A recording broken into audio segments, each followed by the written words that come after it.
Ko pa imamo zagotovljen mir, je pa pomembno tudi to, da imamo ustrezno poslovno okolje, ustrezno ekonomsko okolje, da naši državljani lahko razvijajo vse svoje potenciale.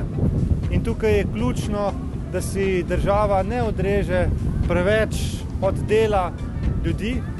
Zato smo šli s posebno kampanjo v podporo zakonu o dohodnini. Zbirali smo podpise, do današnjega dne smo izbrali 22.162 podpisov. Te podpisi se bodo zbirali še naprej, ker bitka za zakon o dohodnini še vedno ni dobljena. Pričakujemo, da se bo ta seja zgodila hitro in da bo dokončno potrjen ta zakon o dohodnini, ki vsem državljanom, ki delajo, prinaša višje plače.